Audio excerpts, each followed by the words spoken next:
article delves into the fascinating world of atoms, covering various topics from the CBSE Standard 12 syllabus, as well as IIT NEET physics and other state boards.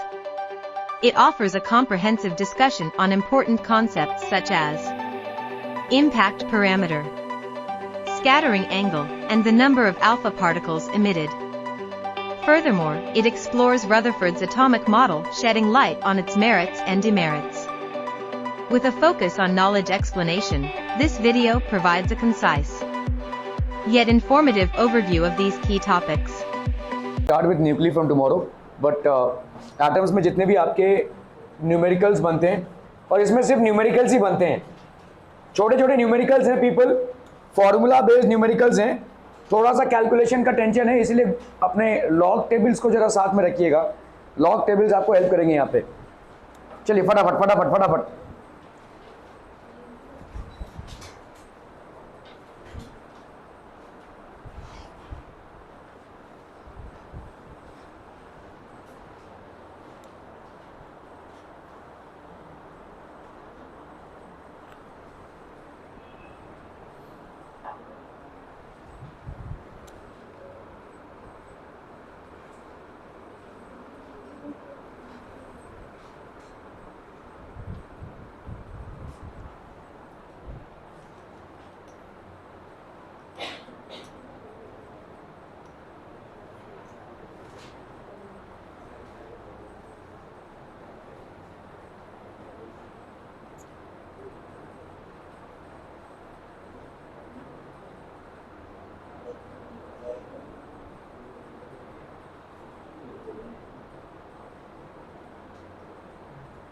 तो यहाँ पे देखो Rydberg constant निकालने बोला है, ठीक है.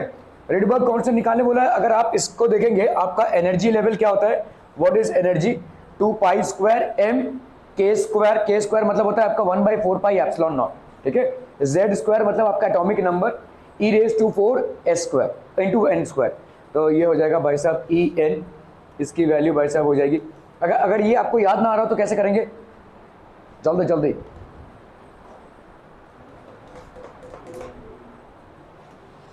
अगर ये आपको फैक्टर याद ना आ रहा हो तो कैसे करेंगे,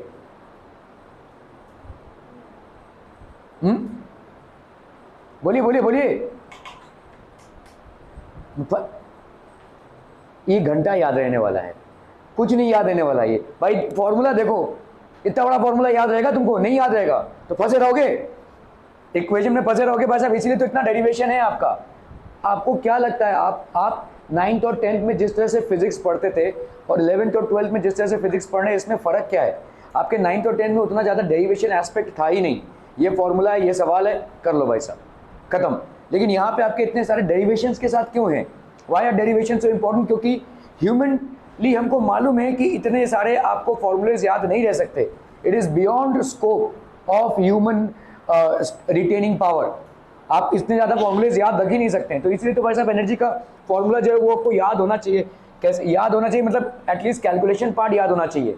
आपने देखा कि भाई साहब पोटेंशियल, आपका टोटल एनर्जी कितना होता है, this is kinetic energy plus potential energy, है ना.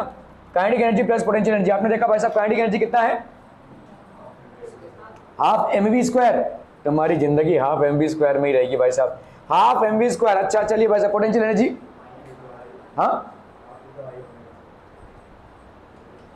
आई ओमेगा स्क्वायर. इनको ले जाओ भाई साहब जन्नत में.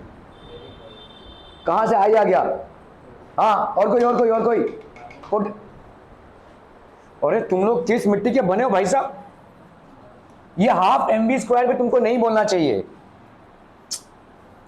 ई के है is equal to half mv square. E K is equal to half mv square है. चलो अभी इसको हम कैसे निकालेंगे, ये आपका है mv स्क्वायर बाई आर, ये आपका इलेक्ट्रोस्टैटिक फोर्स, ठीक है, इनटू आर करेंगे, ये हो जाएगा एनर्जी, ठीक है. दिस विल, या हम इसको ऐसे भी लिख सकते हैं mv square by R, that is आपका electrostatic force will be equal to क्या, सेंट्रीपिटल, ये आपका सेंट्रीपिटल फोर्स है. This will be equal to electrostatic force, that is 1/4 pi epsilon naught q1 q2 by R का square, mv square by R. ये तीसरी या चौथी बार मैं ये सेम चीज कर रहा हूँ. K इज इक्वल टू, यहाँ पे Q1 की वैल्यू कितनी हो जाएगी, देखो ZE है इधर और ये इलेक्ट्रॉन ऐसे घूम रहा है, तो Q1 की वैल्यू हो गई ZE, इसकी वैल्यू हो गई E अपॉन R का स्क्वायर, कैंसलम, तो MV स्क्वायर की वैल्यू कितनी हो गई बोलो, KZE स्क्वायर बाई R, ये हो जाएगा। ठीक है, आप नहीं याद रख सकते भाई साहब, आपको यहाँ पे डेरिवेशन को समझना ही पड़ेगा। और मैंने आपको पहले भी बताया डेरिवेशन के लिए 3-4 चीजें आपको देखनी पड़ेंगी। एक centripetal force is equal to electrostatic force कर दो। दूसरा भाई साहब क्या है, बोर के इसके हिसाब से lambda is equal to H by MV, आपका डी ब्रोगाइल का कॉन्सेप्ट है ये। बोर का भाई साहब क्या है, angular momentum MVR is equal to NH by 2 pi. ये कुछ चीजें जो आपको फंडामेंटली थोड़ी सी याद रखनी पड़ेंगी। और क्या है भाई साहब,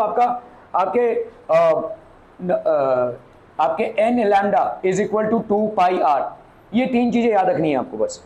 ये सब तो आपको कॉन्सेप्ट अप्लाई कर रहे हैं। MV स्क्वायर की वैल्यू कितनी हो गई, इतनी, तो अगर इसी को हम, तो MV स्क्वायर की वैल्यू हमको मिल गई, तो आपका काइनेटिक एनर्जी कितना हो जाएगा भाई साहब, हाफ MV स्क्वायर, मतलब हाफ इंटू KZE का square by R, so that will B how much, KZE का स्क्वायर बाई R, ये हो गया 2, ये हो गया आपका क्या, काइनेटिक एनर्जी।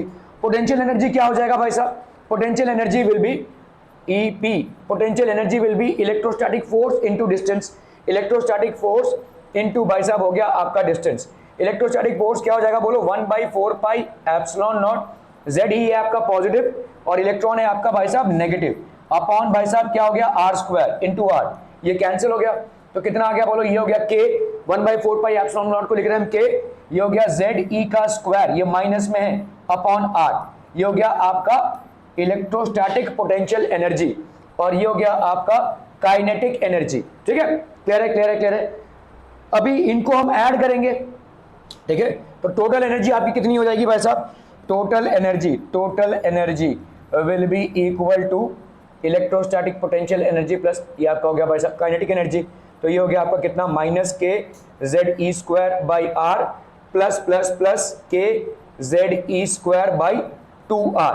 ठीक है, तो यहाँ पे कितना हो जाएगा बोलो, KZE स्क्वायर बाई R, यहाँ पे हो जाएगा कितना, 1/2 माइनस 1। ठीक है, 1/2 माइनस 1 कितना आ जाएगा, माइनस हाफ। ठीक है, तो ये हो गया minus KZE square by 2R, ये हो जाएगा आपका क्या, एनर्जी, ये हो जाएगा भाई साहब एनर्जी। क्लियर है, are we clear on this one people हम, ठीक है, ओके। तो अभी क्या भाई साहब, अभी आप यहाँ पे देखोगे R की वैल्यू कैसे निकालेंगे, देखो यहाँ पे ये हो गया K minus KZE square by 2R। अभी R की वैल्यू यहाँ पे कहीं से भी आप उठा सकते हो, देखो MVR is equal to NH by 2 pi है, ठीक है, MVR is equal to NH by 2 pi है, और V की वैल्यू भी आप उठा सकते हैं यहाँ पे, देखो MVR इसकी वैल्यू कितनी है भाई साहब, NH बाई 2 पाई। ठीक है, तो आप भाई साहब यहाँ पे R की वैल्यू अगर निकालोगे तो कितनी हो जाएगी, NH बाई 2 पाई MV। ठीक है, V की वैल्यू क्या हो जाएगी भाई साहब, anyone, how would we calculate the value of V?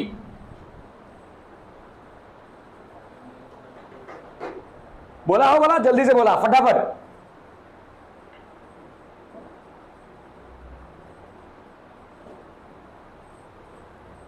सारे फॉर्मूले दिए हुए हैं उसी में से, हाँ? NH बाई MR क्यों होगा, ये तो V है ना, ये R के लिए लिखा तुमने, ठीक है, ये R के लिए लिखा ना, तो तुम्हारा एनर्जी कितना हो जाएगा भाई साहब, energy will B minus KZE square, 2R की जगह पे तुम क्या लिखोगे भाई साहब, 2 इंटू NH, और ऊपर चला गया तुम्हारा क्या, 2 पाई MV। अभी इस V, इसमें यहाँ पे इस V को कैसे रिप्लेस करोगे, और जल्दी बोलनी है भाई साहब।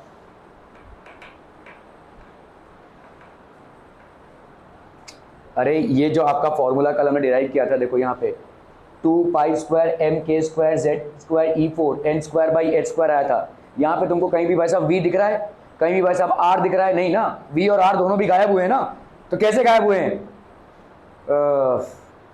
ये हमने किया था देखो कल, electrostatic force half MV square, ये आपका कितना आया था भाई साहब, काइनेटिक एनर्जी V, देखो यहाँ पे हमने V की वैल्यू निकाली हुई थी, V is equal to 2 pi KZE square by NH, 2 pi KZE square by NH, ये हो जाएगा आपका V, ये आपका कल हमने किया हुआ था, देखो V की वैल्यू कितनी हो जाएगी, 2 pi KZE square by NH, किधर गया भाई साहब, किधर गया किधर गया, तो इसकी जगह पे हम क्या डालेंगे भाई साहब, NH, ठीक है, 2 पाई m, ठीक है, क्या था, भूल गए भाई साहब, ऐसे ही भूल जाते हैं भाई साहब, तो कैसे करेंगे, ट्र ट्र ट्र ट्र ट्र ट्र ट्र 2 pi K ZE square by NH,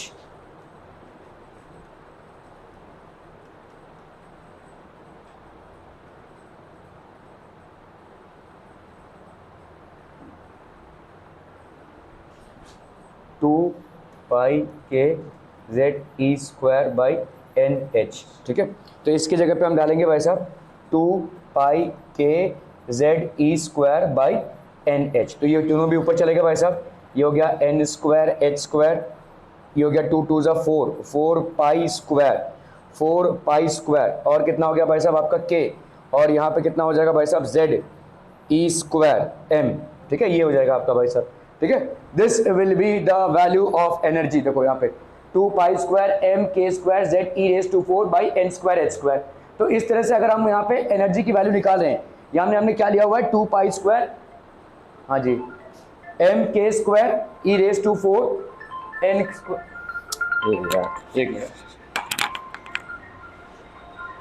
ठीक है, तो आपका भाई साहब यहाँ पे एनर्जी कितना हो गया, देखो energy is -2 pi m k square z square e raise to 4 n square by h square, और यहाँ पे एनर्जी की वैल्यू कितनी आई है h इंटू फ्रीक्वेंसी, ये हम कल कर चुके थे भाई साहब, तो ये फ्रीक्वेंसी को अगर हमने इधर रखा, इसको h लिया, तो यहाँ पे हो जाएगा h cube, 2 pi square m k square e raise to 4 h cube, और फ्रीक्वेंसी भाई साहब क्या होती है, फ्रीक्वेंसी इंटू लैम्डा होती है भाई साहब c, ठीक है, तो अगर हमको यहाँ पे c बाई लैम्डा करना है तो ये हो जाएगा फ्रीक्वेंसी, ठीक है, और 1 बाई लैम्डा क्या होता है भाई साहब, 1 बाई लैम्डा होता है आपका वेव नंबर, ठीक है, तो wave number v by c, ये हो जाएगा 2 pi square m k square e raise to 4, इस h को हमने इधर उतारा भाई साहब, इस h को हमने इधर उतारा तो c h क्यूब हो गया, ठीक है, यही है आपका रिडबर्ग कांस्टेंट, अगर आप रिडबर्ग कांस्टेंट देखोगे तो ये क्या हो जाएगा 2 pi square m k square e raise to 4 upon c h cube, ये हो जाएगा आपका रिडबर्ग कांस्टेंट, ठीक है, यही आपको यहाँ पे बुलाया है निकालने के लिए।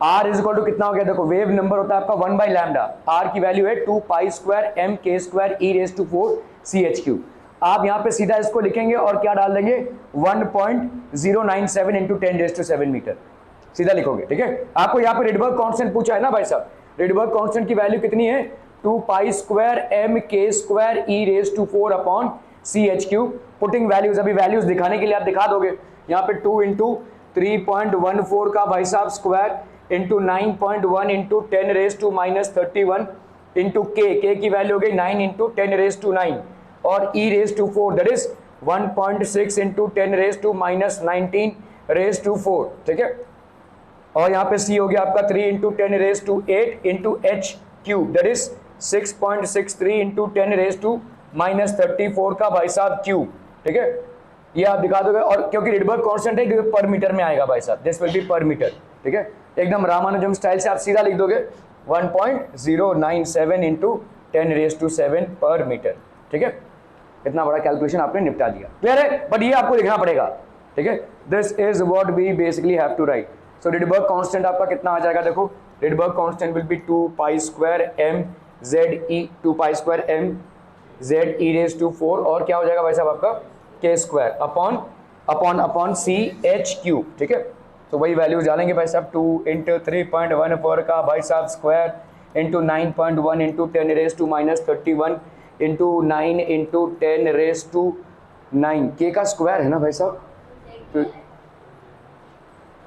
z मतलब 1 हो जाएगा यहाँ पे आपका, अगर हम एटम ले रहे हैं, क्योंकि ये फॉर्मूला जो है वो सिर्फ और सिर्फ हाइड्रोजन और हाइड्रोजन लाइक एटम्स पे ही एप्लीकेबल है, तो फिलहाल अगर हम रिडबर्ग कांस्टेंट ले रहे हैं तो z की वैल्यू हो जाएगी 9 इंटू 10 रेज टू 9, ये हो गया भाई साहब आपका स्क्वायर, z की वैल्यू तो 1 ही हो जाएगी, into 1.6 into 10 raise to -19 raise to 4 upon 3 into 10 raise to 8, और ये h क्यूब मतलब हो गया आपका 6.63 इंटू 10 रेज टू -34 का cube, so that is going to give you 1.097 into कितना था भाई साहब 10 रेज टू 7, पर मीटर, ठीक है, 10⁷ पर मीटर। Clear people. ओके, चलिए भाई साहब नेक्स्ट सवाल पे। Calculate the value of fine structure constant. Fine structure constant भाई साहब कितना हो जाएगा? आपकी वेलोसिटी की वैल्यू क्या होती है बोलो? अल्फा अल्फा अल्फा अल्फा, बोलो आगे बोलो, कितना हो जाएगा? Fine structure constant, fine structure constant की वैल्यू कितनी आती है? कल भी हमने इसको डिस्कस किया था, 1/137। फाइन स्ट्रक्चर कांस्टेंट की वैल्यू आती है 1/137, और ये एक unit less, this is basically unit less and dimension less, ठीक है, इसका कोई डायमेंशन भी नहीं होगा। डायमेंशन से तो फिलहाल कैलकुलेशन में कोई मतलब नहीं है, लेकिन यूनिट लेस क्वांटिटी है ये, ठीक है, this is purely and unit less constant. यहाँ पे अल्फा की वैल्यू हो जाएगी 2π/KE²/CH, ठीक है, 2π/KE²/CH। तो इसमें अगर हम वैल्यू डालेंगे तो ये हो जाएगा 2 × 3.14 × 9 × 10⁻⁹ इंटू 1.6 × 10⁻⁻19 इसका स्क्वायर अपॉन 3 × 10⁸ इंटू 6.63 × 10⁻⁻34, ठीक है, that will be alpha. Okay okay okay, चलिए भाई साहब एकदम आसान सा सवाल, बोर्ड का सवाल है, angular momentum of an electron in the third orbit of an atom. चलिए फटाफट फटाफट फटाफट, आपने जो 11th में पढ़ा है उसके हिसाब से ही सवाल हो जाना चाहिए।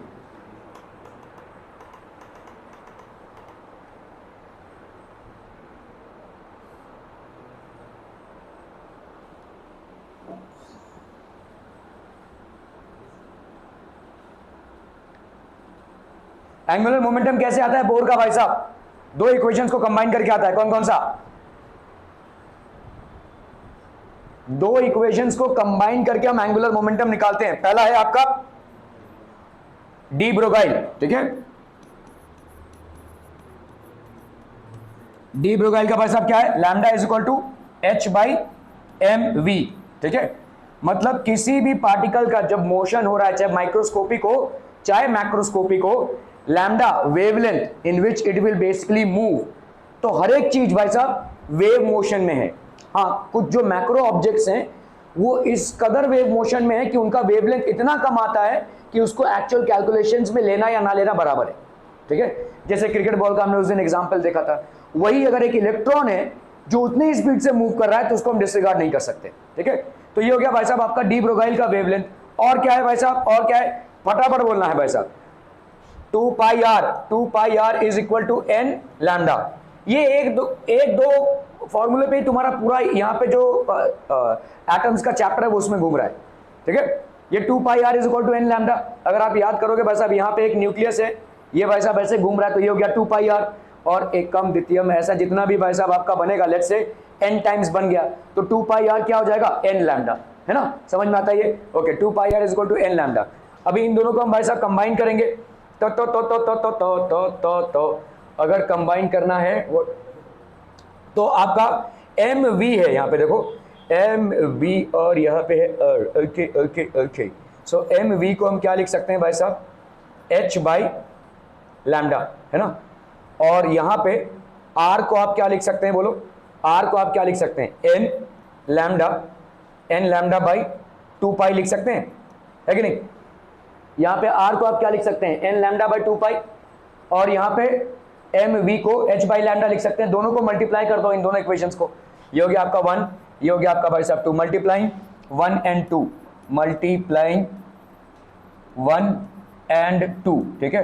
तो ये हो गया mvr इज इक्वल टू h/लैम्डा into n lambda by 2π, lambda lambda भाई साहब कैंसिल, ठीक है, तो ये हो गया nh/2π, ठीक है। वही है भाई साहब आपका board, angular momentum of an electron is an integral multiple of h/2π, ठीक है। तो बोर का भाई साहब जो थ्योरम है वो दो चीजों से आ रहा है, एक तो बोर का खुद का भाई साहब थ्योरम की आपका 2πr जो है तो n लैम्डा के बराबर होगा, और दूसरा उन्होंने डी ब्रोगाइल का कॉन्सेप्ट अकोमोडेट किया है इसमें कि lambda is equal to h/mv, दोनों को अगर कंबाइन करेंगे so what you get is ये आपका angular momentum is mvr is equal to nh/2π। दो टाइप के मोमेंटम्स होते हैं मूविंग बॉडीज की, एक होता है ट्रांसलेशनल मोमेंटम और एक होता है भाई साहब एंगुलर मोमेंटम। अगर कोई बॉडी ऐसे घूम रही है तो उसका होता है एंगुलर मोमेंटम, अगर कोई बॉडी स्ट्रेट जा रही है तो उसका होता है लीनियर मोमेंटम। लीनियर मोमेंटम होता है आपका भाई साहब क्या, m into V, that is linear velocity. और एंगुलर मोमेंटम होता है क्या, m into V into R. ठीक है, क्लियर क्लियर क्लियर पीपल, हम बहुत बढ़िया भाई साहब।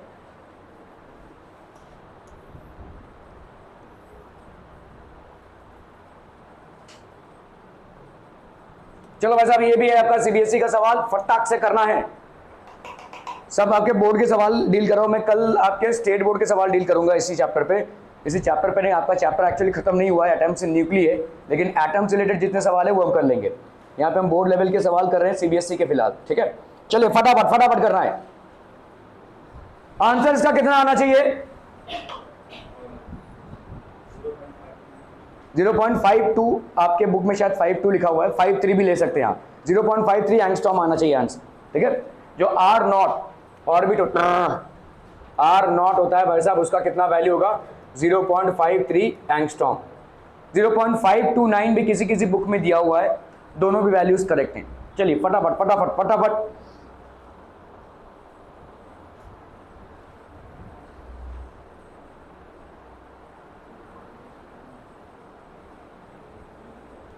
देखो, कोई भाई साहब आपका चेक नहीं करने वाला कि आपका आंसर कैसे आया है, आपको यहां पे आंसर मालूम है, right. You just have to show the formula कहां से आया ये। ठीक है, तो कोई नहीं चेक करने वाला ये कि वाकई में आपने इसको सॉल्व किया है कि नहीं। तो तरीका क्या है इसको करने का, आप भाई साहब, मैं आपको बोल रहा हूं 2-3 डेरिवेशन पे पूरा चैप्टर घूम रहा है भाई साहब। इसके पहले वाले जैसे हमने देखा कि आपने 2 pi R is equal to N lambda किया, और दूसरा क्या उठाया आपने दूसरा उठाया भाई साहब डी ब्रोगाइल का equation, lambda is equal to H by M V. यहां पे भी दो चीजों को उठाना है। आपका क्या है भाई साहब, देखो, centripetal force is equal to electrostatic force. Centripetal force मतलब क्या हो जाएगा, M we square by R. ठीक है, और electrostatic force 1/4 pi epsilon naught Q1 Q2 by R का square, which means mv square by R. This is mass of the electron, velocity of the electron, radius of the orbit in which the electron is rotating around the nucleus. This 1/4 pi epsilon naught can be represented by small letter k. Q1 will be what? Q1 will be basically the centrally positive charge nucleus. और central positive charge किसकी वजह से होती है, number of protons की वजह से। Number of protons क्या होते हैं, जो एटॉमिक नंबर होता है। ठीक है, तो यहाँ पे Q1 की वैल्यू हो गई ZE, इसकी वैल्यू हो गई भाई साहब E का स्क्वायर, ZE इंटू E। ठीक है, यहाँ पे एक इलेक्ट्रॉन रिवॉल्व कर रहा है, तो ये ZE हो गया, ये इलेक्ट्रॉन हो गया, तो ZE अपॉन भाई साहब क्या है, R का स्क्वायर। तो ये हो गया mv square by R is equal to KZE square by R का स्क्वायर। कैंसलम, ठीक है, क्लियर है। mv square is equal to KZE का square by R। Are we clear on this one people, समझ में आता है भाई साहब। ठीक है, अभी यहाँ पे देखो एक R बचता है, इस R को इधर ढकेल दो, R is equal to KZE square by क्या हो जाएगा बोलो यहाँ पे, this will be equal to KZ, R किधर गया, इधर गया, mv स्क्वायर है ना भाई साहब, m और ये हो गया आपका v स्क्वायर। क्लियरम पीपलम। अब बताओ भाई साहब, v स्क्वायर की जगह पे क्या लिखेंगे, फटाफट। हाँ बोलो और वो कहां से आया, 2 pi KZE square by NH, ये कहां से आया बताइए, एनीवन, ये कहां से आ रहा है, v square is equal to this much. हाँ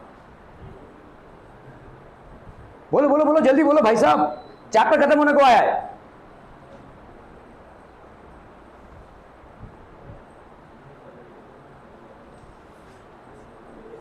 तुम लोग क्या मतलब अकल है, दिमाग क्या, अरे v स्क्वायर की वैल्यू कहां से आ रही है, यहां पे हम देखो r is equal to this, आपको ना पूरे चीज को कांस्टेंट में लाना है, चाहे आप r की वैल्यू निकाल रहे हो, चाहे आप v की वैल्यू निकाल रहे हो। अभी देखो इधर देखो, क्या k कांस्टेंट है, 1/4 pi epsilon not.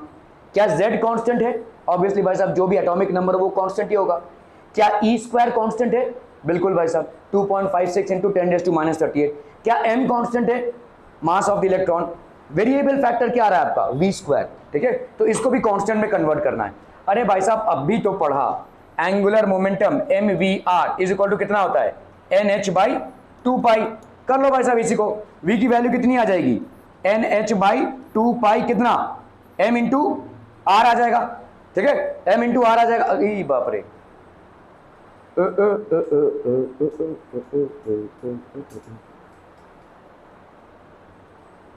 M we square. ठीक है, चलो करते हैं ना इसको। देखो यहाँ पे कितना आ जाएगा, देखो this will be R, R will be equal to K Z E square, ठीक है, अपॉन अपॉन एम, एम हो गया भाई साहब यहाँ पे M K Z E square by M, we square की वैल्यू कितनी हो जाएगी बोलो, इसको स्क्वायर कर देंगे अगर हम, हाँ क्या भाई साहब क्या हो गया है, N square H square 4 pi square M square are square, सिंगो कौन है,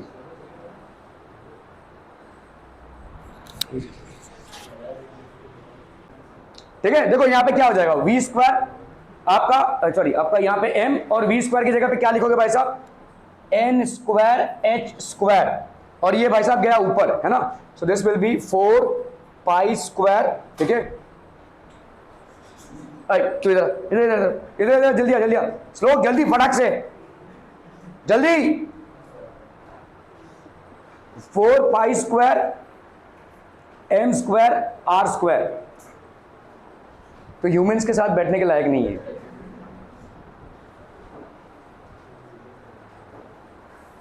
ठीक है, क्लियर है, क्लियर है, क्लियर है, are we clear on this one people. अभी आपको देखो यहाँ पे ये एक आर मिल रहा है और ये एक आर मिल रहा है, ये कैंसिल हो गया भाई साहब, ठीक है, तो इस आर को इकलौता रख दो इधर, ठीक है, इस आर को भाई साहब अगर आप यहाँ पे इकलौता रख देंगे और इन सारा पूरे खानदान को इधर ट्रांसफर कर दो भाई साहब, ठीक है, कितना हो जाएगा बोलो यहाँ पे, एम एम एक भाई साहब, एक एम कट गया इधर और यहाँ पे एक एम कट गया, और कुछ कट्टा कट तुम दिखाई दे रहा है भाई साहब, एन स्क्वायर एच स्क्वायर इधर आ गया, ठीक है, तो ये हो गया N square H square upon, बोलो भाई साहब क्या हो जाएगा, के जेड ई का स्क्वायर 4 पाई का स्क्वायर, ठीक है, के जेड ई का स्क्वायर 4 पाई का स्क्वायर एम, 4 पाई का स्क्वायर ये हो गया एम, तो आर की वैल्यू भाई साहब एन स्क्वायर एच स्क्वायर 4 पाई का स्क्वायर के जेड ई का स्क्वायर एम, पहुंच गए भाई साहब। अभी देखो तुम्हारे इस तरफ सारे कांस्टेंट्स हैं, एन कांस्टेंट होगा 1 2 3 4 जो भी तुमको लेना होगा, एच कांस्टेंट है, 4 पाई स्क्वायर कांस्टेंट है, के आपका 1/4 पाई एप्सिलॉन नॉट है विच इज 9 × 10⁹, ई कांस्टेंट हो गया भाई साहब, M mass of electron, everything is constant here, ठीक है। तो अभी आपको यहाँ पे क्या निकालना है, calculate the radius of the smallest orbit, smallest orbit में एन की वैल्यू कितनी हो जाएगी 1, ठीक है, तो आपका भाई साहब स्मॉलेस्ट ऑर्बिट जिसको हम बोर्स ऑर्बिट बोलते हैं, आप सीधा सीधा लिखेंगे फॉर स्मॉलेस्ट ऑर्बिट, फॉर भाई साहब आपका स्मॉलेस्ट ऑर्बिट, ये कुछ आपको याद नहीं रहने वाला है, करने की कोशिश भी मत कीजिए, ठीक है, जस्ट आप 3-4 फॉर्मूलेस पे कॉन्सेंट्रेट करेंगे और कहां पे क्या लगाना है इसको अगर आपको आता है आराम से ये जो चैप्टर है आपके लिए स्मूथ केक वॉक होगा। और अगर आप देखोगे भी जितने भी सवाल बन रहे हैं यहाँ पे हार्डली 3-4 लाइन में वो सवाल निपट जाएंगे आपके, ठीक है, उससे ज्यादा नहीं लगेगा। ओके, तो यहाँ पे आर नॉट की वैल्यू क्या हो जाएगी, मतलब एक फॉर्मूला ऐसा है, इसका इधर अल्टा पल्टी करनी है, ऐसे करना है, ठीक है, कहीं पे आर को डालना है कहीं पे वी को डालना है, आपके पास 3-4 फॉर्मूले हैं जिससे आप खेल सकते हैं, ठीक है, 2 pi R is equal to N lambda एक फॉर्मूला हो गया, lambda is equal to H by M V एक फॉर्मूला हो गया, और centripetal force is equal to basically आपका इलेक्ट्रोस्टैटिक फोर्स ऑफ अट्रैक्शन दूसरा फॉर्मूला हो गया, तीसरा फॉर्मूला हो गया, इन सब में M we are is equal to N H by 2 pi that is Bohr's orbit.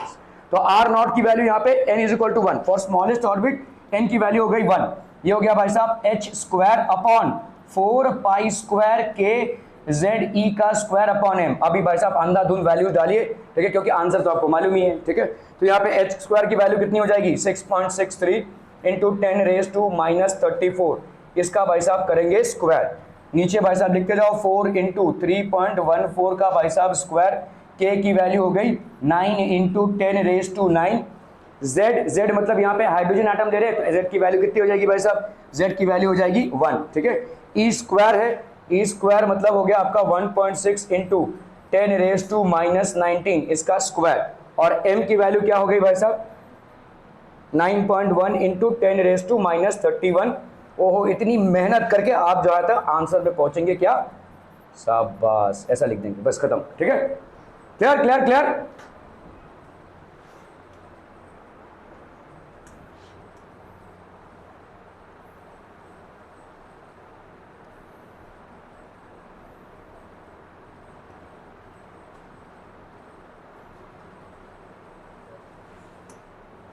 चलो भाई साहब इसको निकालना है फटाफट। Calculate the velocity of electron in Bohr's first orbit of hydrogen atom.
ये वैल्यू भी आपको याद रखनी पड़ेगी, ठीक है। फर्स्ट ऑर्बिट का वैल्यू है, थोड़ा सा ये वैल्यू भी आपको याद रखना पड़ेगा। पहले तो ये देखना पड़ेगा कि हम कैसे पहुंचेंगे यहाँ पे। v की वैल्यू देखो हमने यहाँ पे निकाली थी, कहाँ गई कहाँ गई कहाँ गई भाई साहब, r की वैल्यू निकाली है ना। v की वैल्यू यहाँ पे कितनी थी, v है NH/2πmr है ना। v की वैल्यू है भाई साहब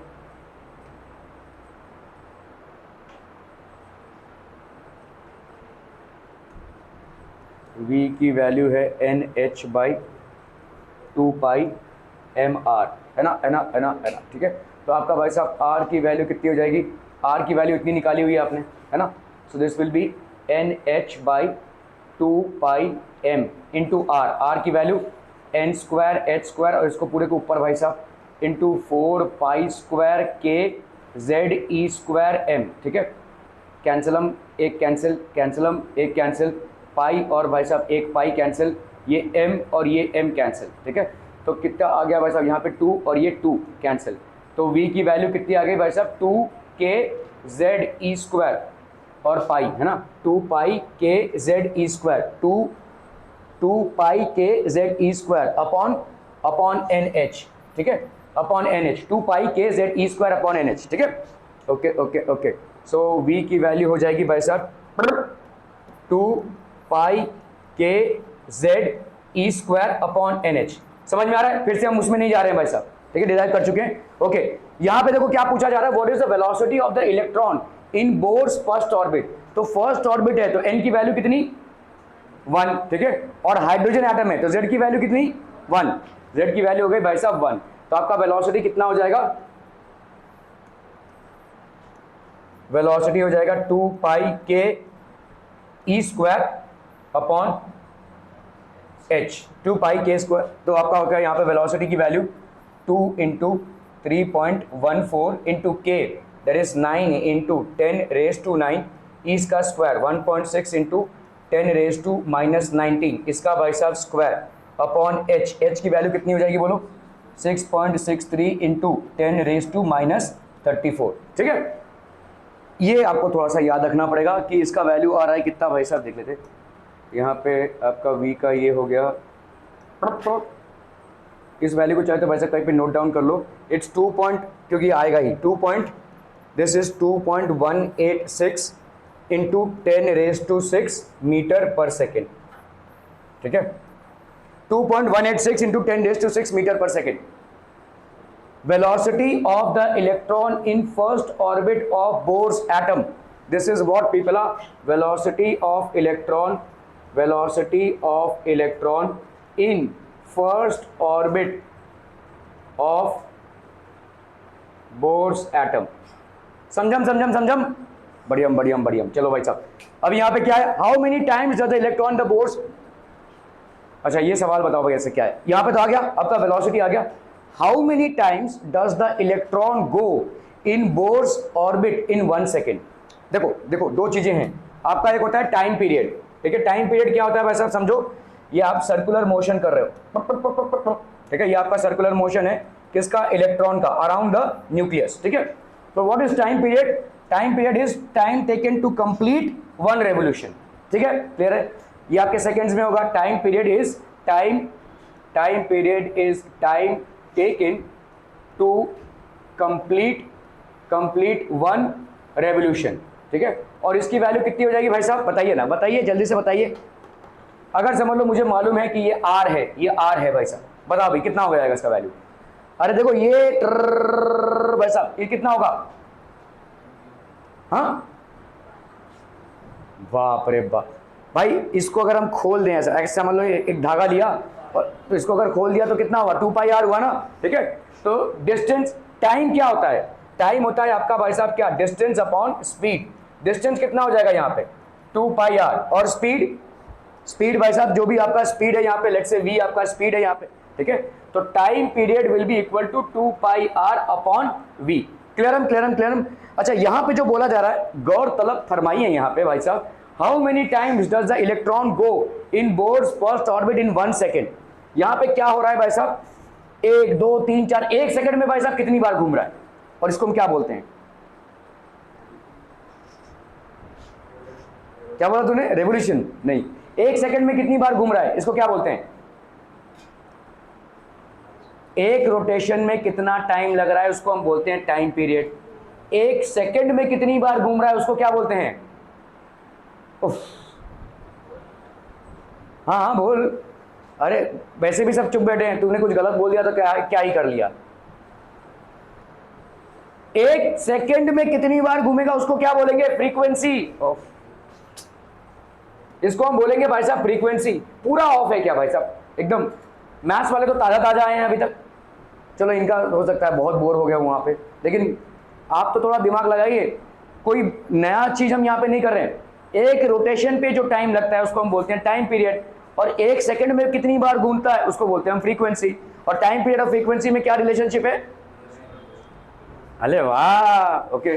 time period is equal to 1 by frequency and frequency is equal to 1 by time period, है ना भाई साहब। तो आपको यहाँ पे क्या पूछा गया है, you have been basically asked about the frequency. सवाल पे ध्यान दो, यहाँ पे डायरेक्टली आपको फ्रीक्वेंसी नहीं पूछा गया है, but if you consider the statement it is frequency. How many times does the electron in Bohr's first orbit in 1 second, 1 second में भाई साहब कितना रेवोल्यूशन कर रहा है, दैट इज फ्रीक्वेंसी।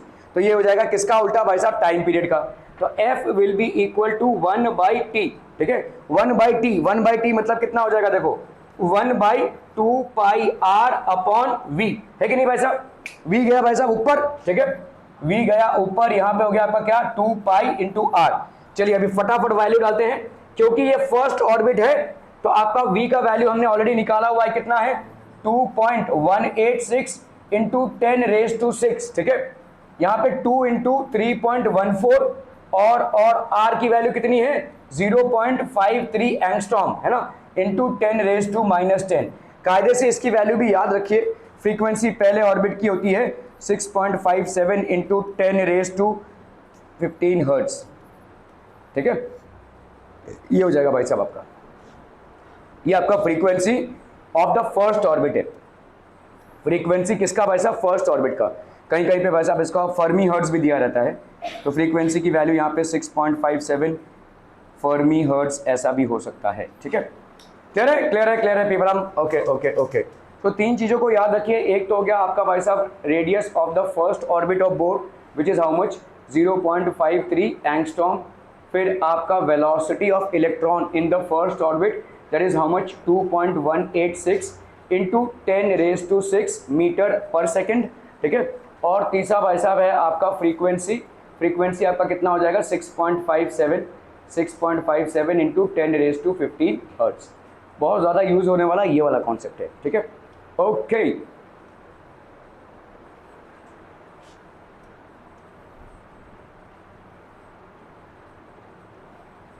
चलो भाई साहब, determine the speed of electron in n is equal to 3 orbit of helium ion है भाई साहब।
बाल बच्चे सब ठीक ठाक?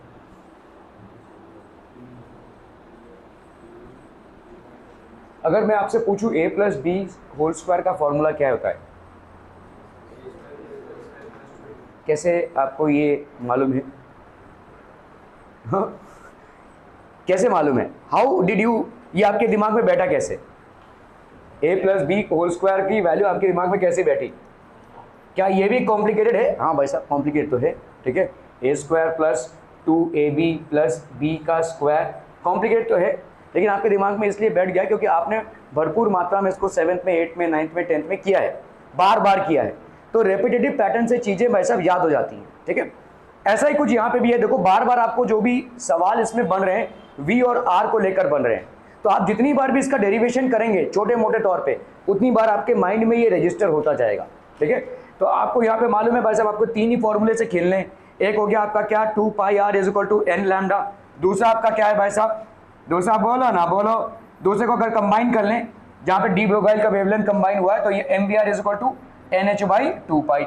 इसमें से हमको v और r की वैल्यू निकालनी। तीसरा वाला क्या है आपका, M we square by R is equal to K Z E square by R का स्क्वायर। ये हो गया भाई साहब आपका, है ना, ठीक है, ओके। तो चलिए भाई साहब, यहाँ पे अगर हम करते हैं v की वैल्यू निकालनी है यहाँ पे, तो v यहाँ पे कितना हो जाएगा, देखो एम वी आर है ये, ठीक है। तो कैसे करेंगे भाई साहब इसको, how will we do this? चलिए चलिए चलिए फटाफट बताइए। 2 pi R is equal to N lambda by 2 pi R is equal to N lambda होता है, ठीक है। यहाँ पे कितना है, M we are is equal to N H by 2 pi M we square by R, ये हो गया आपका, ठीक है। v की वैल्यू कैसे निकालेंगे, फटाफट फटाफट। अभी तो किया भाई साहब, देखो यहाँ पे just now we did it. यहाँ पे देखो आपका 2 pi k Z E square by N h, कैसे आया ये, 2 pi k Z E square by N h. v is equal to कितना हो गया, n H by 2 pi m r हो गया। देखो m we are is equal to N H by 2 pi है, तो v की वैल्यू कितनी हो गई, v की वैल्यू हो गई भाई साहब n H by 2 pi m r. M we square इतना है भाई साहब, तो आपका आर का वैल्यू, तो वी स्क्वायर की वैल्यू करेंगे अगर हम यहाँ पे, अगर हमने वी स्क्वायर कर दिया तो ये पूरा स्क्वायर हो जाएगा, ठीक है। इन दोनों को अगर हम इक्वेट करेंगे तो हमको आती है आर की वैल्यू इतनी। अभी K Z E square by M we square आ रहा है, तो एम वी स्क्वायर की जगह पे हम क्या डालें, के जेड ई स्क्वायर, के जेड ई स्क्वायर, और यहाँ पे वी स्क्वायर की वैल्यू अगर हम डालते हैं तो कितनी आएगी, n square H square 4 pi square M square are square, तो यहाँ पे आर बच जाएगा। आर की वैल्यू ऐसे आ गई। ये जो आर की वैल्यू है, इससे हम फर्दर वी की वैल्यू निकाल सकते हैं। वी की वैल्यू कितनी है, n H by 2 pi m r है, तो इसकी जगह पर अगर हम आर की वैल्यू रखेंगे तो हमको आएगा भाई साहब कितना, v is equal to 2 pi k Z E square by N h, 2 pi k Z E square by N H, ठीक है। तो यहाँ पे भाई साहब 2 पाई, v की वैल्यू कितनी है, 2 pi k Z E square by N h. अभी ध्यान दो यहाँ पे, क्या आपका बोर का थियरी किसके लिए एप्लीकेबल है, hydrogen and hydrogen like atoms के लिए, ठीक है। बहुत बड़े एटॉमिक नंबर के लिए ये एप्लीकेबल नहीं है। हम यहाँ पे बात किसकी कर रहे हैं भाई साहब, हीलियम। क्या हीलियम एक हाइड्रोजन लाइक एटम ही है? बिल्कुल भाई साहब, हाइड्रोजन के पास 1 इलेक्ट्रॉन है, हीलियम के पास 2। हाइड्रोजन का एटॉमिक नंबर 1 है, हीलियम का एटॉमिक नंबर 2 है, ठीक है, इतना ही डिफरेंस है भाई साहब। तो यहाँ पे हीलियम आयन ले लिया है हमने, ठीक है। तो ध्यान दीजिए भाई साहब, यहाँ पे कितना हो जाएगा, z की वैल्यू कितनी हो जाएगी, z की वैल्यू नहीं, z की वैल्यू 2 ही होगी। हीलियम क्या है, देखो 4 2He, ये है ना आपका हीलियम, तो एटॉमिक नंबर तो उसका भाई साहब 2 ही है, ठीक है। तो आप अगर यहाँ पे वैल्यूज डालेंगे तो दिस विल बी 2 इंटू 3.14, के की वैल्यू हो जाएगी 9 इंटू 10 रेज टू 9, जेड की वैल्यू यहाँ पे भाई साहब कितनी 2, और E square that is 2.56 into 10 raise to -38 upon एन। एन की वैल्यू कितनी हो गई भाई साहब यहाँ पे, in determine the speed of electron in N is equal to 3, तो एन की वैल्यू यहाँ पे दी हुई है भाई साहब 3, ठीक है। और एच की वैल्यू 6.6 इंटू 10 रेज टू -34, ठीक है। ये तो आपको भाई साहब करना पड़ेगा, ठीक है, there is no other way out. Clear है, क्लियर है, क्लियर है। आपने देखो इसके पहले क्या निकाला था, 2 पाई के जेड, आपने इसका वैल्यू निकाला था ना, कितना आता है देखो 21 पॉइंट कितना आया था 6, है ना, कितना था भाई साहब 21.186 10 रेज टू 6, ठीक है। तो पहला ऑर्बिट किसका, हाइड्रोजन एटम का 21। देखो ऐसे भी कर सकते हो इसको अगर आप याद रखोगे, मैं आपको बता रहा हूँ यहाँ पे, velocity of electron in the first orbit of hydrogen atom, इसकी वैल्यू कितनी है 21 पॉइंट कितना था 186, कितना था 2.186, चलिए चलिए ठीक है 2.186 इंटू कितना है भाई साहब, ठीक है, तो ये हो गया 2.186 into 10⁻⁶ metre per second. This is velocity of electron in the first orbit of hydrogen atom. ठीक है, अभी देखो ये वाले फॉर्मूले पे देखो, तुम्हारे ये वाले फॉर्मूले में क्या चेंज हुआ है. तुम्हारे इस वाले फॉर्मूले z की वैल्यू क्या थी 1, और इस वाले फॉर्मूले में इसकी वैल्यू क्या थी 1. अभी इस वाले फॉर्मूले में क्या हो गया देखो, इसका मतलब अभी अगर हम हीलियम की बात कर रहे हैं, सपोजिटली v डैश है, ठीक है, हीलियम में स्पीड, तो क्या हो जाएगा ये 2π/k² इंटू 2π/k, ऐसा लिख सकते हैं कि नहीं हम इसको, इंटू z/n ऐसा लिख सकते हैं, z और n को अलग से रखा, समझ में आता हूँ. ठीक है, अभी देखो ये वाले की वैल्यू हमको मालूम है क्या है 2.186 इंटू 10⁻⁶, इतना वैल्यू हमको मालूम है, तो इतनी पूरी मेहनत करने की जरूरत नहीं. लिखने के लिए आप लिख सकते हैं, लेकिन इतनी पूरी मेहनत करने की जरूरत नहीं है. तो ये हो जाएगा कितना 2.186 इंटू 10⁻⁶. अभी आप z के साथ मल्टीप्लाई कर लो, इसका z कितना है भाई साहब 2, और भाई साहब इसका n आपको दिया हुआ है 3. ठीक है, सो यहाँ पे अगर आप करते हैं 3 7 21, 3 2 6, 3 8 24, कुछ ऐसा आ रहा है भाई साहब. ठीक है, तो 8 2 हो गया 16, 2 2 4 1 5, 7 2 14, 1.456 इंटू 10⁻⁶, 1.456 इंटू 10⁻⁶.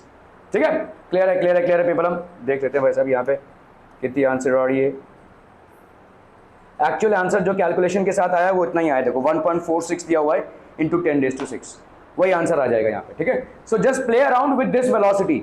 आपका जो पहला ऑर्बिट का हाइड्रोजन एटम में इलेक्ट्रॉन का वेलोसिटी है उसका कितना है भाई साहब 2.186 इंटू 10⁻⁶. बाकी सब आप कैलकुलेट कर सकते हैं, z और n को भाई साहब बाहर ढकेल लीजिए. ठीक है, क्लियर है क्लियर है क्लियर है, बहुत बढ़िया भाई साहब, बहुत बढ़िया, एकदम सही जा रहे हैं भाई साहब. ओफो, चलो भाई साहब इसको करना है फटाफट फटाफट.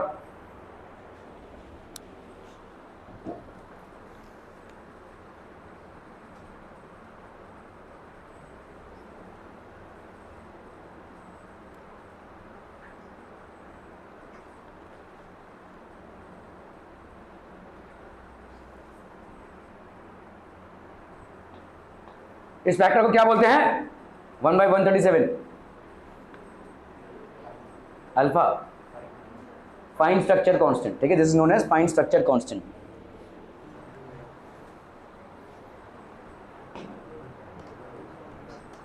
देखो देखो देखो, show that the speed of light in electron in the innermost orbit of h atom. आपने भाई साहब देखो v की वैल्यू कितनी है 2π/k² ठीक है, तो हाइड्रोजन में इन the innermost orbit, innermost orbit मतलब पहला ऑर्बिट, तो यहाँ पे n की वैल्यू कितनी 1 और z की वैल्यू कितनी है भाई साहब 1, हाइड्रोजन है. ठीक है, तो यहाँ पे कितना हो जाएगा v = 2π/k²/h. ठीक है, अभी इसको आपको स्पीड ऑफ लाइट का कितना टाइम्स होगा ये, ठीक है, स्पीड ऑफ लाइट का कितना टाइम्स होगा, तो आप क्या करेंगे भाई साहब, आप जबरदस्ती को इसको मल्टीप्लाई करेंगे ऊपर c के साथ. तो ऊपर c के साथ मल्टीप्लाई किया तो नीचे भी भाई साहब क्या हो जाएगा c के साथ मल्टीप्लाई होगा, है ना. इस c को इसके साथ ले लेंगे तो ये कितना हो जाएगा 2π/k² इंटू c. ठीक है, ये हो गया v. क्लियर है. अभी आप भाई साहब इसको एक्सपैंड करो, नाम लिखने के लिए लिखेंगे, आपको मालूम है आंसर क्या है 1/137. ठीक है, तो इसको आप क्या लिखोगे v is equal to 2 into 3.14 into 9 into 10⁻⁹, 1.6 into 10⁻⁻19 का भाई साहब हो गया square. h Planck's constant 6.63 into 10⁻⁻34 into 3 into 10⁸, ये हो गया c इंटू c, है ना. Clear clear clear. इस पूरे की वैल्यू क्या है भाई साहब हमको मालूम है, इसको लिया जाता है अल्फा, और अल्फा है क्या है आपका fine structure constant. This is fine structure constant, this is fine structure constant. इसकी वैल्यू कितनी हो जाएगी भाई साहब, the value of this will be 1/137 into C, value of 1/137 into C. ठीक है, बस इतना लिख देंगे आप फटाक से 1/137 इंटू सी, क्योंकि v होता है आपका अल्फा इंटू सी, v होता है अल्फा इंटू सी. क्लियर क्लियर क्लियर पीपल, हम क्लियर है. बहुत बढ़िया भाई साहब, बहुत बढ़िया.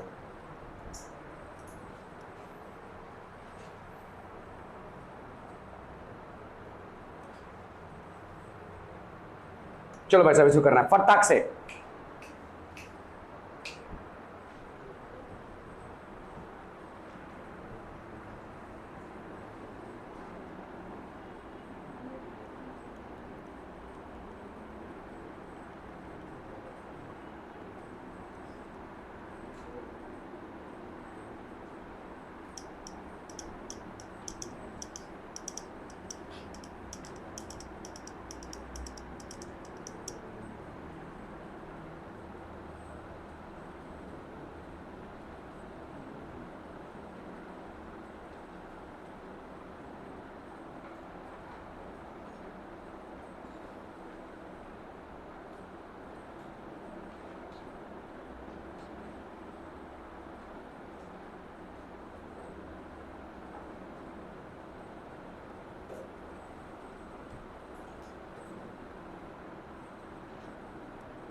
एक चीज़ शायद हमने गलत की थी यहाँ पे, देखो यहाँ पे कितना था 2 पाई n हमने नहीं कंसिडर, हाँ n हमने नहीं कंसिडर किया था ना, ठीक है, हाँ n इक्वल टू 1 लिया था ना।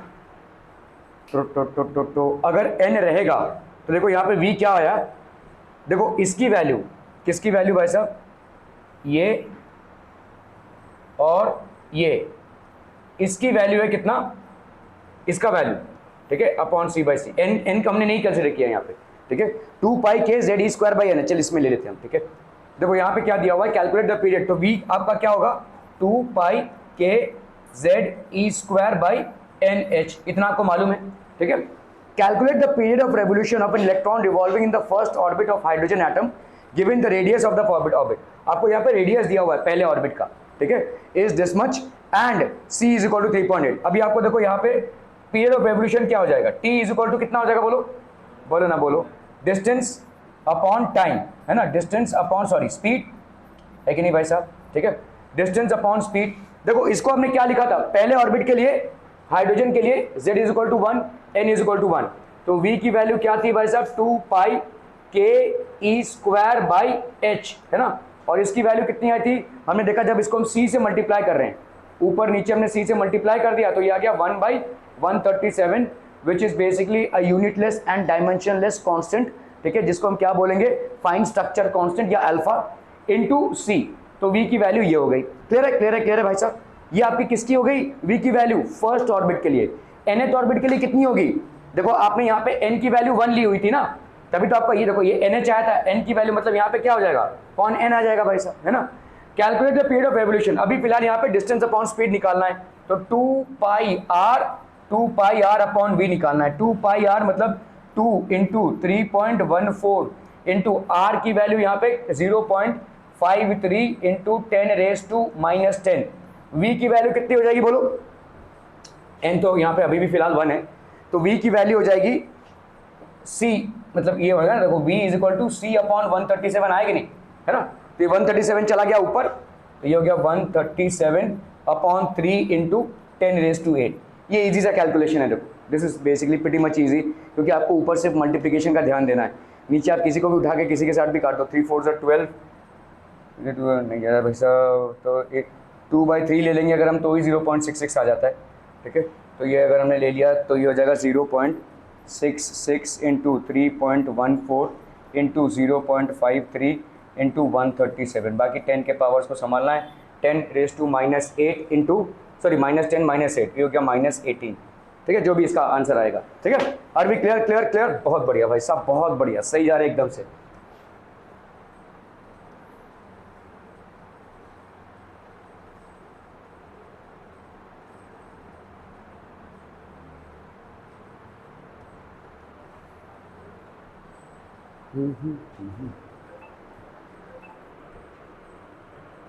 It is found experimentally that 13.6 electron volt energy is required to separate a hydrogen atom into a proton and an electron, ठीक है, तो इतना तो भाई साहब आपको एनर्जी देना ही पड़ेगा। Compute the orbital radius and the velocity of the electron in a hydrogen atom, तो आपको मालूम है कि भाई साहब यहाँ पे ionization potential of hydrogen atom कितना है भाई साहब 13.6, या हम बोलते हैं आयनाइजेशन एनर्जी, आयनाइजेशन पोटेंशियल नहीं बोलेंगे, आयनाइजेशन एनर्जी कितनी है 13.6 इलेक्ट्रॉन वोल्ट, और आयनाइजेशन पोटेंशियल कितना है भाई साहब 13.6, ठीक है, दिस विल बी 13.6 वोल्ट। ये हो गया आपका आयनाइजेशन पोटेंशियल, ये हो गया आपका आयनाइजेशन एनर्जी, ठीक है। तो ये आयनाइजेशन एनर्जी है is required to separate hydrogen atom into proton and an electron. तो आपको यहाँ पे ई की वैल्यू क्या दी हुई है भाई साहब, ये हमेशा नेगेटिव होगी, -13.6 इलेक्ट्रॉन वोल्ट। इसको अगर आपको जूल्स में कन्वर्ट करना है तो -13.6 इंटू 1.6 इंटू 10⁻⁻19 जूल्स, ठीक है, इसकी वैल्यू जो भी होगी, ठीक है। अभी यहाँ पे देखो आपको मालूम है कि एनर्जी क्या होती है, व्हाट इज एनर्जी। एनर्जी आपने निकाला था क्या, बोलो ना बोलो, टोटल एनर्जी। बात बात पे भाई साहब यहाँ पे छोटे छोटे फॉर्मूलेज आएंगे, ठीक है। तो टोटल एनर्जी की वैल्यू क्या होती है, kinetic energy plus potential energy. Kinetic energy मतलब हो गया आपका half mv² plus potential energy 1/4πf, के लिख देते हैं भाई साहब इसकी जगह पे, ठीक है, के, और क्या हो जाएगा ze²/r, ze²/r, क्योंकि वहां पे नीचे r² था, उधर r है तो r कैंसिल हुआ है, तो के ze²/r। हाफ mv² की वैल्यू कितनी हो जाएगी, के ze²/r², ओके। तो मतलब काइनेटिक एनर्जी कितना हो जाएगा यहाँ पे, के ze²/2r, सॉरी, ठीक है, के ze²/2r। ये क्यों हो रहा है, समझ में आ रहा है, कैसे आ रहा है ये, देखो देखो देखो, आ रहा, हर बार कितनी बार mv²/r इज इक्वल टू के ze²/r का स्क्वायर, ये मर गया भाई साहब, ठीक है। तो mv² की वैल्यू कितनी हो गई, के ze², तो हाफ mv² की वैल्यू क्या हो जाएगी, हाफ के ze²। तो वही आ रहा है देखो, के ze²/2r, एक r यहाँ पे बचेगा ना, ठीक है, एक r कैंसिल हुआ, यहाँ पे r² था तो एक r बचेगा 2r, वही है देखो के ze²/2r, ठीक है, ओके। और यहाँ पे कितना है भाई साहब, ये आपका माइनस में होगा, है ना, पोटेंशियल एनर्जी है जो माइनस में होगा, अरे होगा तो होगा भाई साहब, देख लेंगे ze²/r। तो आपका हो गया यहाँ पे के ze²/r, ये हो गया 1/2 - 1, तो ये हो गया कितना, -के ze²/2r, तो ये हो गया आपका टोटल वा एनर्जी वा, ठीक है, -के ze²/2r। तो आप यहाँ पे बोल सकते हैं भाई साहब -के ze²/2r इज इक्वल टू कितना, के ze²/2r। तो z की वैल्यू यहाँ पे कितनी है, 1 है ना भाई साहब, आपको यहाँ पे रेडियस फाइंड करना है, ठीक है। तो इसको बोल सकते हैं आप -के, z की वैल्यू जाने दो, e²/2r is equal to minus कहाँ गया भाई साहब 13.6 इलेक्ट्रॉन वोल्ट, मतलब 1.6 इंटू 10⁻⁻19 जूल्स, ठीक है। फटाफट से, अरे आर की वैल्यू कितनी आएगी, आर की वैल्यू यहाँ पे हो गई देखो -के, मतलब आप देखेंगे ये माइनस पहले तो कैंसिल कर दो, ठीक है। तो ये हो गया 9 इंटू 10⁻⁹ और ई का स्क्वायर है देखो, और यहाँ पे ई है तो ये और ये कैंसिल हो जाएगा, ठीक है। ये हो गया 1.6 इंटू 10⁻⁻19 अपॉन यहाँ पे कितना हो जाएगा 2 इंटू 13.6, ये आर भाई साहब उधर गया है, क्लियर है, क्लियर। क्या वैल्यू आ जाएगी इसकी, सीधा सीधा लिख देंगे उठा के, क्या बोलो ना बोलो। और रेडियस पहला ऑर्बिट का कितना होता है भाई साहब, 0.53 एंगस्ट्रॉम, बस उतना ही लिखना है आपको। Orbital radius and the velocity of electron in the hydrogen atom, velocity कितनी आनी चाहिए, वेलोसिटी में यही डालेंगे ना भाई साहब, वेलोसिटी कितनी होती है, के जेड ई, क्या था भाई साहब, K Z E square 2π v is equal to 2π K Z E square by N H, ठीक है। तो पहला ऑर्बिट है तो मतलब इसका वैल्यू 1 और इसका वैल्यू 1, यहाँ पे आप डालेंगे 2 इंटू 3.14 इंटू के, that is 9 into 10⁻⁹ into 1.6 into 1.6 upon H, that is 6.63 into 10⁻34, उसके हिसाब से आ जाएगा कितना 2.186 into 10⁻6 metre per second, 2 into 6 metre per second. अच्छा एक चीज़ और है, यहाँ पे आपने यहाँ पे जो वैल्यू निकाली है इसको आप मालूम है आपका रेडियस इतना है, तो आप यहाँ पे सीधे से क्या लिख देंगे 0.53 एंगस्ट्रॉम। देखो सवाल को कभी समझो करो, यहाँ तो आप निकाल सकते हैं इससे, लेकिन यहाँ पे दिया हुआ है कंप्यूट द ऑर्बिटल रेडियस, ये आपने निकाल लिया, ठीक है, जो आपको गिवन इंफॉर्मेशन है उससे निकाला है आपने, ठीक है। ये सब कैलकुलेशन आपने नहीं किया है, आपको मालूम है 0.5 तो ठूस देंगे इसमें, ठीक है, लेकिन गिवन इंफॉर्मेशन से आपको वेलोसिटी निकालनी है। ये तो आपको मालूम है कि वेलोसिटी का वैल्यू इतना होता है, लेकिन गिवन इंफॉर्मेशन से कैसे निकालेंगे? वही वैल्यू लिखेंगे आप, देखो कहाँ गया ये, यही वैल्यू लिखेंगे, ये वैल्यूज याद करके जाइए, सब यही से भी में आएगा, ठीक है। ओके, तो आप यहाँ पे देखो काइनेटिक एनर्जी क्या है, आप यहाँ पे दिखाएंगे काइनेटिक एनर्जी। यहाँ पे एनर्जी कितनी आई है बोलो, एनर्जी आपको दी हुई है कितनी, 13.6 इलेक्ट्रॉन वोल्ट, ये भाई साहब दिया हुआ है 13.6 इंटू 1.6 इंटू 10⁻⁻⁹, ये एनर्जी दिया हुआ है आपको, है ना। और काइनेटिक एनर्जी है ये, काइनेटिक एनर्जी मतलब half mv² is equal to 13.6 into 1.6 into 10⁻⁻⁹। अभी v² की वैल्यू कितनी हो जाएगी बोलो, 13.6 इंटू 1.6 इंटू 10⁻⁻⁹, और यहाँ पे इसको आप मल्टीप्लाई कर देंगे 2 से, नीचे आ जाएगा कितना 9.1 इंटू 10⁻31, और इसका क्योंकि आप v निकालें तो ये अंडर हो, बस सीधा सीधा यहाँ पे ढाप देंगे क्या 2.186, ओहो कितना मेहनत करके आपने निकाला ये, ठीक है, 2.186 into 10⁻6 metre per second. Clear है, और भी क्लियर, लेकिन जो इन्फॉर्मेशन दिया हुआ उसको यूज करते हुए आपको ये आंसर लाना है, ठीक है। तो 3 आंसर्स तो आप याद ही रखिए, 2 आंसर्स तो आप याद ही रखिए। Radius of the first orbit is how much, 0.53 angstrom, velocity of the electron in the first orbit is how much, 2.186 into 10⁻6 metre per second, and energy in the first orbit is -13.6 electron volt. इसका मैंने आपको joules में भी दिया था, कुछ तो था पर 20, देखो कल लिखा था मैंने, कितना था जूल्स में इसका एनर्जी, 21.6 कुछ तो था।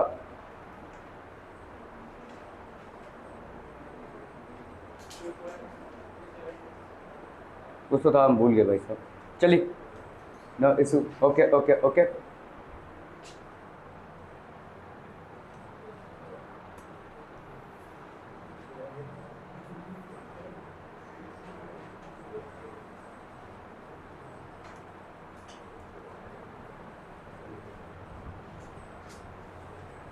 चलिए भाई साहब इसको निकालना है फटाफट।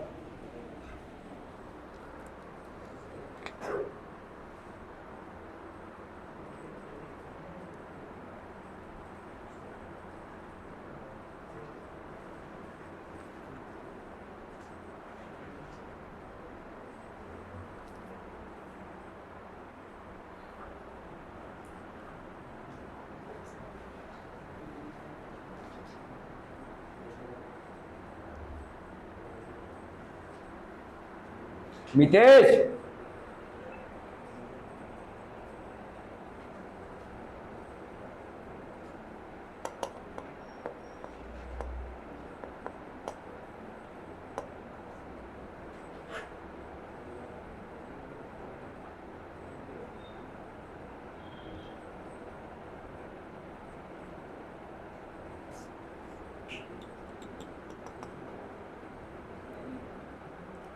अरे हुआ भाई साहब, देखो यहाँ पे क्या फाइंड करने दिया है, according to the classical electromagnetic theory calculate the initial frequency of the light emitted by the electron revolving around a proton in a hydrogen atom. तो फ्रीक्वेंसी भाई साहब देखो आपका टाइम पीरियड क्या होता है, टाइम पीरियड होता है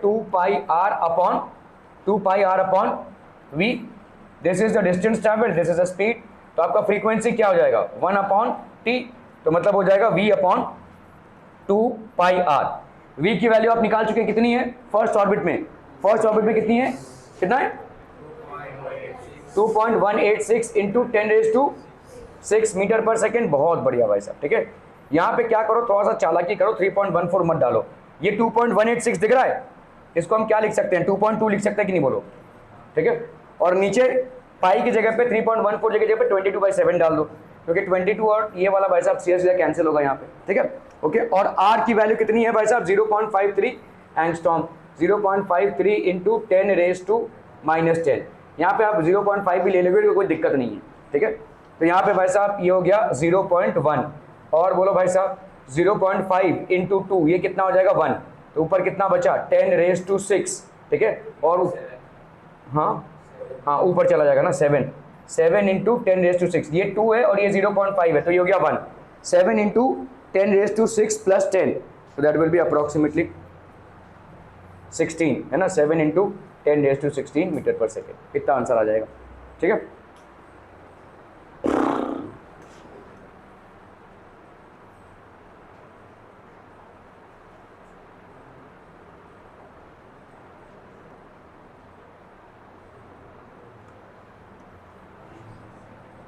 चलो भाई साहब ये दिया हुआ है, जल्दी फटाफट करना है, फटाफट सब इधर फॉर्मूलेस को घुमाना है और कुछ नहीं करना है यहाँ पर भाई साहब, फटाफट।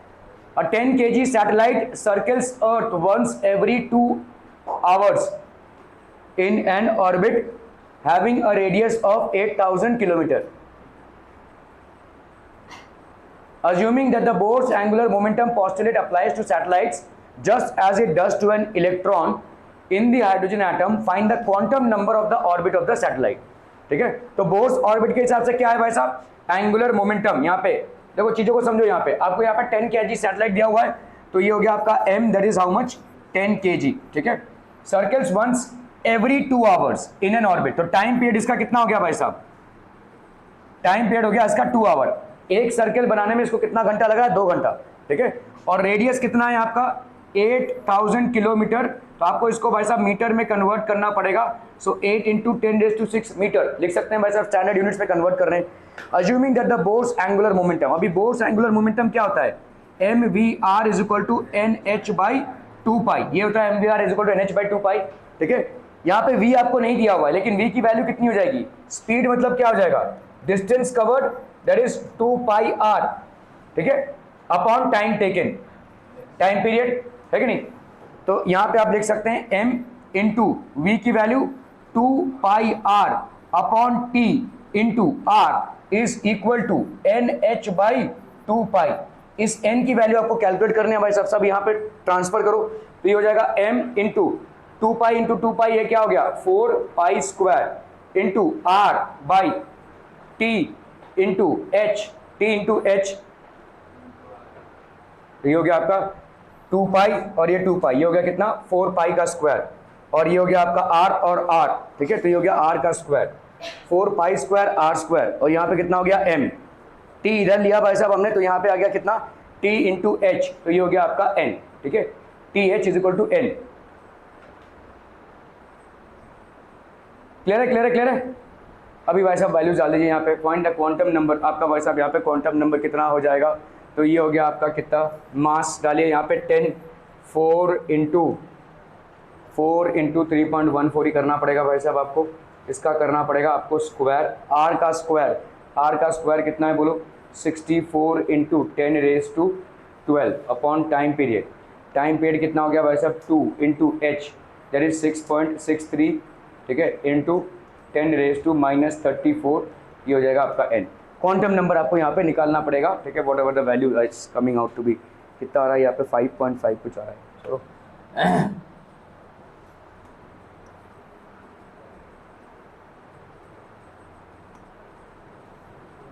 चलो भाई साहब बोर्ड का सवाल है, आसान सा सवाल है, चलिए फटाफट फटाफट।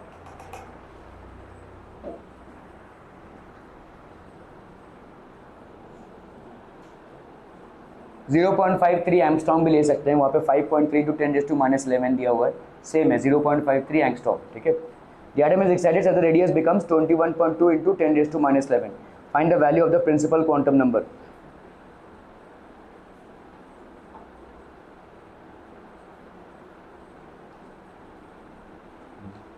क्लास 45 मिनट बाद, उसमें 15 मिनट लगा किसी के पेन का ढक्कन ढूंढने।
अरे हो गया, डन डन डन डन। देखो भाई साहब यहाँ पे एक चीज समझो, यहाँ पे M we square by R, ठीक है, centripetal force is equal to K Z E square by R का स्क्वायर, ठीक है, क्लियर है, ओके। तो यहाँ पे भाई साहब एकम एकम कैंसलम, ठीक है, यहाँ पे हो गया आपका आर की वैल्यू कितनी हो जाएगी बोलो, k Z E square by M v का स्क्वायर, और एम वी का स्क्वायर कितना हो जाएगा बोलो, एम वी आर की वैल्यू कितनी है, एम वी आर की वैल्यू भाई साहब n H by two pi है ना, n H by two pi है। तो आपके भाई साहब आर की वैल्यू, सॉरी वी की वैल्यू कितनी हो जाएगी भाई साहब, वी की वैल्यू हो जाएगी n H by two pi m r, है ना। तो वी स्क्वायर की वैल्यू कितनी हो जाएगी बोलो, N square H square 4 pi square M square are square, डाल दो भाई साहब यहाँ पे आर, ठीक है,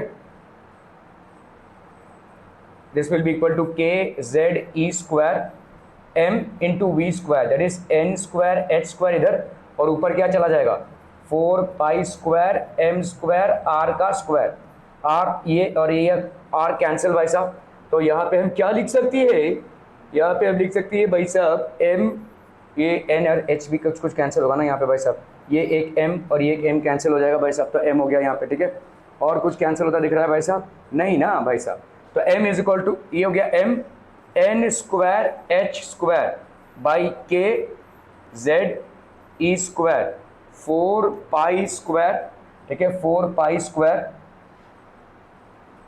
ये कहाँ से m बच गया, अच्छा ये वाला m नीचे आएगा भाई साहब, m नीचे आ जाएगा यहाँ पे, ठीक है, ये वाला आ गया भाई साहब नीचे, n square h square 4 pi square के जेड ई स्क्वायर एम, 4 पाई स्क्वायर के जेड ई स्क्वायर एम, ये हो गया आर, ठीक है, क्लियर है, are we clear this one people, हम एन स्क्वायर एच स्क्वायर जरा, ठीक है, ओके। तो अभी देखो किसी भी एटम में ये तो भाई साहब कांस्टेंट, ये वाला भी कांस्टेंट और ये वाला भी सेम ही होगा, अगर हाइड्रोजन लिए तो जेड तो सेम ही होगा, है ना। तो आपका सिर्फ ये चेंज होता रहेगा, फर्स्ट ऑर्बिट है, सेकंड ऑर्बिट है, थर्ड ऑर्बिट है। तो अगर मुझे यहाँ पे प्रोपोर्शनलिटी दिखानी है तो r is directly proportional to n square, ऐसा लिख सकते हैं, है ना। बाकी सब तो आप देखो, ये आपका अगर आप देखोगे यहाँ पे एच का जो स्क्वायर है, ये जो एच है ये आपका कॉन्स्टेंट, ये पूरा पार्ट आपका कॉन्स्टेंट, ये अगर सेम एटम है तो ये सेम ही रहेगा, जैसे हाइड्रोजन है यहाँ पे तो सेम ही रहेगा, ई स्क्वायर ये भाई साहब आपका कांस्टेंट, और एम ये हो गया भाई साहब आपका कांस्टेंट। तो r is directly proportional to n square. The atom is excited such that the radius becomes this much, find the value of the principal quantum number. तो यहाँ पे आप भाई साहब क्या कर सकते हो, अगर आपने लिखा यहाँ पे r is directly proportional to n का स्क्वायर, तो R1 बाई R2 कितना हो जाएगा, N1 स्क्वायर बाई N2 का स्क्वायर, R1 बाई R2, तो R1 by R2 N1 by N का, तो R1 बाई R2 टू